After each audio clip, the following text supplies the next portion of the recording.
proyecto de ley de urgencia económica. Lo conversamos al volver, no se vaya.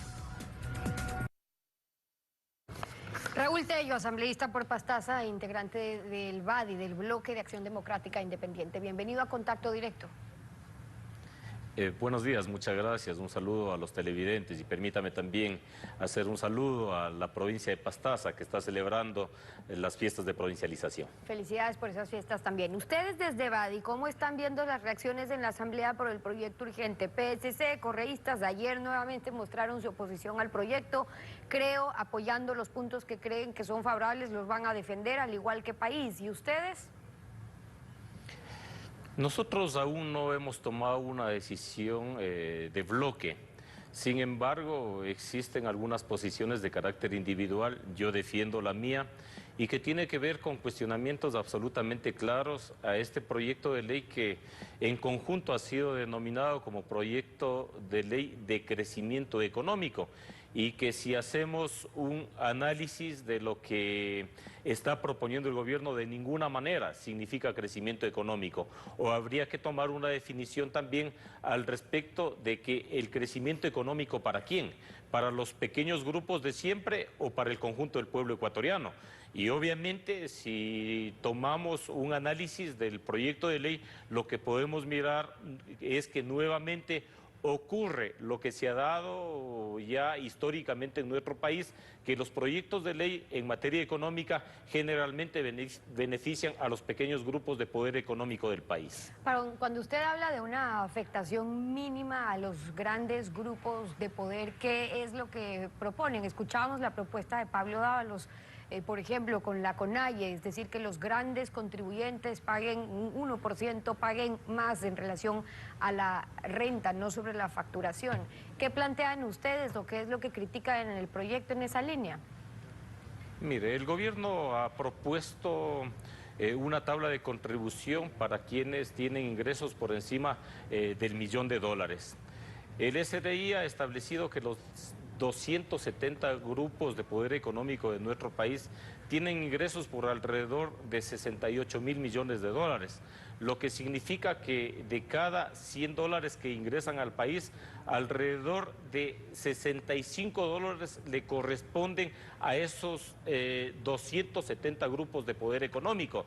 En tal sentido, yo considero de que efectivamente la contribución que está planteando el gobierno y que es de alrededor del 0,26% es mínima, porque en definitiva no pasa de ser alrededor de 177 millones anuales. Pero a su juicio, ¿cómo se la debería plantear entonces? Pablo Dávalos decía, a ver, ¿cómo hay ahora que ciertas empresas pagan el 1 o 2, con las justas llegan al 2 o al 3%, hay otras que pagan más, pero a su juicio entonces, ¿cómo debería ser la propuesta?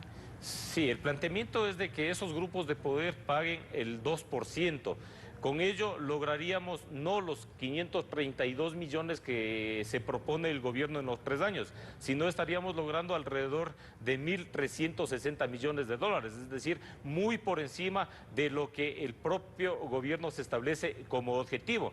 Pero además de ello, mire, esa afectación a los 270 grupos de poder no tiene un impacto en el grueso de la población ecuatoriana, especialmente en los más pobres, y se recauda montos muy superiores a lo que se establece con otras medidas económicas, como por ejemplo el tema de elevar los tributos al consumo de telefonía celular, que son montos menores, pero que afectan directamente al conjunto de la población. Ahora, pero por un lado está una contribución que plantean para los grandes contribuyentes. Del otro lado, escuchábamos la propuesta también, un impuesto al patrimonio. Hablan de una política de redistribución, pero ¿de dónde se redistribuye? Porque si vamos a hablar también de aquellos modelos que le dan más poder al Estado con el argumento de redistribuir y corregir, cuidado, y lo que pasa es que se corrige la vida de los políticos corruptos en economías como las nuestras, de los que llegan al Estado para robar, porque esa también ha sido la historia de este país. Entonces cabe compararse con economías desarrolladas, lo que sí funciona en Europa, por ejemplo, con lo que en la práctica ha pasado en nuestro país.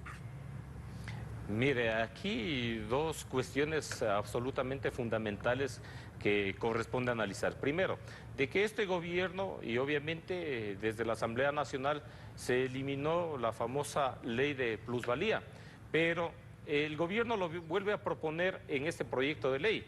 Es decir, ahí existe una contradicción en el gobierno.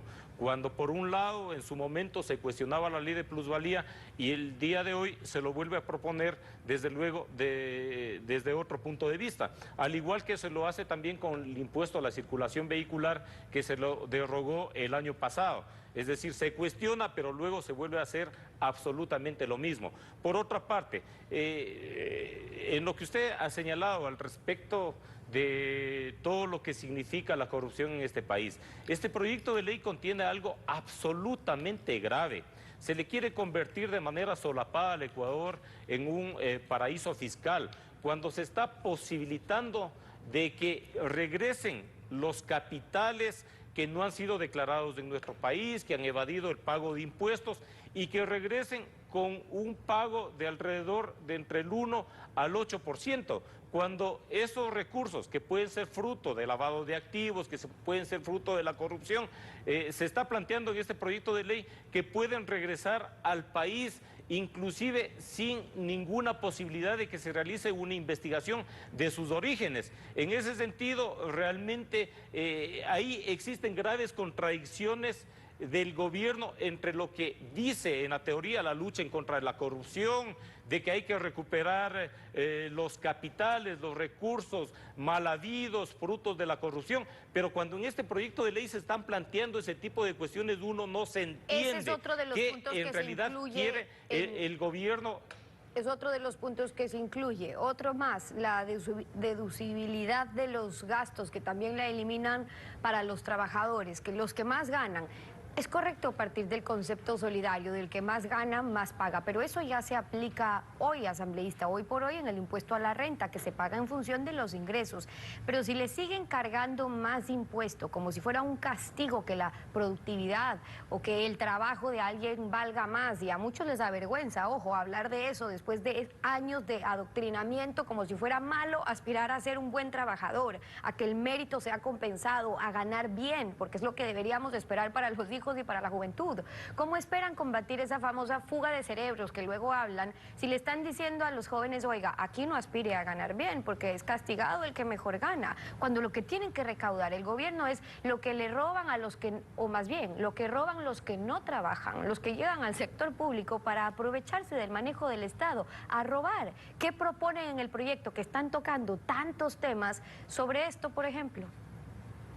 Precisamente ese es el cuestionamiento que se está haciendo al interior de la Asamblea por parte de diferentes legisladores al respecto de que en este proyecto de ley se tocan una serie de situaciones que inclusive llegan a una contradicción. Lo único que se busca, por un lado, es cómo el Estado ecuatoriano recauda recursos para poder superar la brecha fiscal que existe, pero por otro lado también se benefician pequeños grupos y en realidad en lo que se tiene que actuar, que tiene que ver fundamentalmente con la lucha en contra de la corrupción, en cambio existen propuestas que por el contrario terminan beneficiando aquello, como lo que ya mencioné anteriormente. Pero por otra parte, no únicamente se afecta a quienes en determinado momento tienen mayores ingresos, sino que también se quiere afectar a trabajadores que en determinado momento reciben una indemnización